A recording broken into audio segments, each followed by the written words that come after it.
Bref, j'ai fait des échauffements. Aujourd'hui, je suis allée voir mon médecin du travail. Il m'a dit... Ah oui? C'est important de préparer ses articulations et ses muscles. Est-ce que vous faites de l'échauffement au travail? Des échauffements au travail? Comment je fais et pourquoi faire? Je suis allée à la maison Sport Santé. J'ai rencontré Louis, éducateur APA. Bonjour Elisabeth. Alors ta médecin du travail a tout à fait raison de te conseiller de commencer ta journée avec un échauffement. L'échauffement va avoir de nombreux bénéfices. Il va permettre déjà dans un premier temps de te réveiller, de mettre en route ton système nerveux central et système cognitif, donc ton cerveau. Il va augmenter la température corporelle, cela va permettre d'échauffer les muscles, les tendons, les articulations et donc d'éviter de se blesser. On met également en route le système cardiovasculaire, donc ton cœur, tes poumons, qui aussi sont importants lorsque tu fais un effort. On pourrait illustrer ce propos en prenant l'exemple de la voiture. Si vous laissez votre voiture la nuit dehors, qu'il gèle, qu'il fait froid, vous n'allez pas passer de 0 à 100 en un instant. L'idée est qu'il faut commencer doucement avec un échauffement, on roule tranquillement au début, puis on accélère progressivement. C'est la même image qu'il faut avoir en tête lorsque l'on fait l'échauffement. On s'échauffe, on met en route notre corps pour qu'il soit prêt à l'effort dans notre journée de travail. Avant de commencer, il est important de rappeler que nous avons deux grands types d'échauffement. L'échauffement cardiovasculaire, qui va mettre en route le cœur, les poumons, le système sanguin, et l'échauffement articulaire, qui va venir cibler les petits muscles autour des articulations et ces mêmes articulations. On passe à l'action? Oui, on est parti. Alors, on va vous présenter différents exercices pour l'échauffement cardiovasculaire et pour l'échauffement articulaire. Chacun de ces exercices doit être réalisé environ 30 secondes. Ce sont des exemples, vous pouvez tout à fait faire d'autres exercices qui vous conviennent. On va commencer avec les squats. Donc pour cela, tu écartes les pieds à peu près de la largeur de tes épaules, tu peux joindre les mains et on va simplement venir fléchir les genoux en gardant le dos droit. On pense à bien respirer, on inspire lorsque l'on descend et on souffle lorsque l'on monte.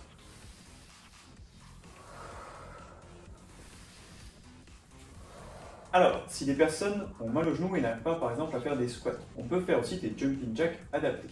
On est parti? Allez.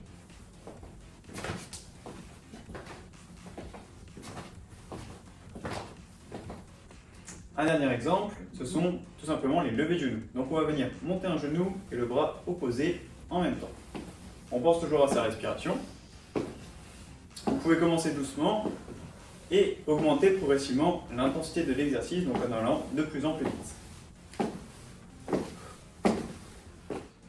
On commence l'échauffement articulaire avec la nuque. Donc pour cela, on fait tout simplement oui. On regarde bien le plafond, puis le sol.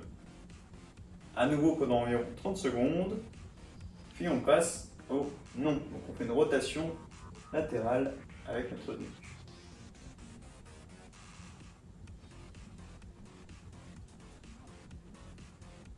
On peut passer ensuite aux échauffements des épaules. Donc pour cela, on peut simplement faire des grands cercles vers l'avant, puis vers l'arrière. Et si j'ai mal aux épaules? Alors, si vous avez mal aux épaules, vous pouvez trouver des alternatives. Par exemple, faire un mouvement horizontal. Je viens ramener mes coudes vers l'arrière, puis mes mains vers l'avant. Si vous avez vraiment des grosses douleurs aux épaules, à ce moment-là, laissez les bras le long de votre corps et échauffez plus vos trapèzes et vos muscles de la coiffe des rotateurs qui sont autour des épaules, en faisant des petits cercles avec vos épaules. Ok. Ouais, ça chauffe. Pour le coude, ce qu'on peut faire, c'est simplement tendre les bras devant soi et venir ensuite plier le coude pour toucher ses épaules avec ses mains. Voilà, très bien. Pour ceux qui connaissent, c'est le même principe que le mouvement que l'on voyait dans les sports collectifs, donc où on enroule le coude autour du bras. Peu importe le mouvement, les deux viennent échauffer l'articulation. Vous faites un bras, puis l'autre. Pour l'articulation des poignets, on va simplement joindre les mains avec les doigts croisés et on vient bouger un petit peu dans tous les sens. Voilà, super. On peut également tendre les bras, venir plier les mains vers le sol, puis vers le ciel. On finit les bras en échauffant les doigts. Donc là, tout simplement, on peut venir mettre ses mains vers l'avant, on ouvre les doigts, on ferme. On accentue bien les mouvements, on serre fort les poings et on ouvre fort les mains. Si vous avez une petite balle en mousse ou autre, vous pouvez tout à fait la mettre dans votre main et serrer les doigts, puis les ouvrir. On va maintenant passer à l'échauffement du dos. Donc pour cela, 2 exemples.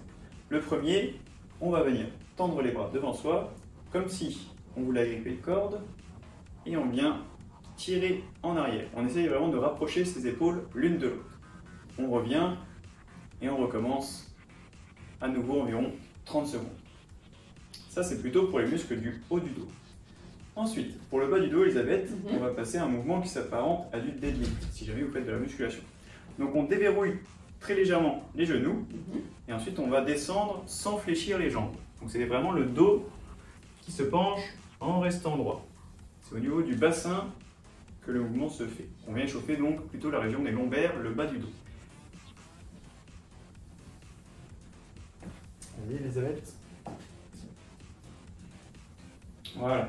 Donc les jambes ne sont pas pliées plus que ça, c'est vraiment le dos qui descend en restant droit. Super. Pour l'échauffement des hanches, on va simplement écarter les pieds de la largeur des épaules, on pose ses mains sur les hanches et on va tourner le bassin comme si on faisait du hula hop, tout simplement.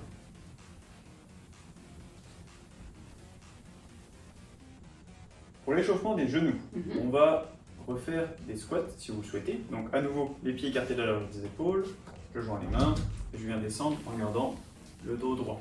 Donc là, on échauffe les articulations des genoux. Si vous l'avez déjà fait dans l'échauffement cardiovasculaire, pas de problème, vous pouvez le refaire quelques fois. Pour les personnes qui ont du mal avec les squats, vous pouvez aussi faire des talons-fesses. Donc je viens lever mon pied jusqu'à ma fesse, j'alterne jambe droite, jambe gauche. Et si je me tiens au mur, ça... J'ai pas beaucoup d'équilibre, ça peut aider aussi. Pas de problème, tu peux également te tenir au mur si tu le souhaites. D'accord. On va finir par l'échauffement des chevilles. Donc tout simplement, on se met sur une pointe de pied sur le pied droit par exemple, et on vient tourner sa cheville dans un sens puis dans l'autre. N'hésitez pas à vous appuyer au mur ou sur une chaise si vous avez besoin pour conserver votre équilibre. On fait 30 secondes un pied, puis on passe au suivant. Deuxième exemple, pour échauffer ses chevilles, on vient se mettre sur la pointe des pieds et on descend. On échauffe les mollets et les chevilles.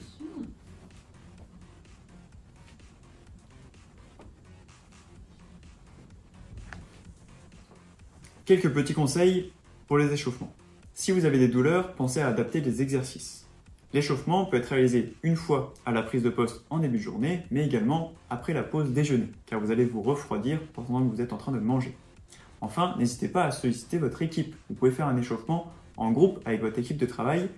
Cela renforce la cohésion et permet d'échanger sur le reste de la journée. C'est bon, je suis prête?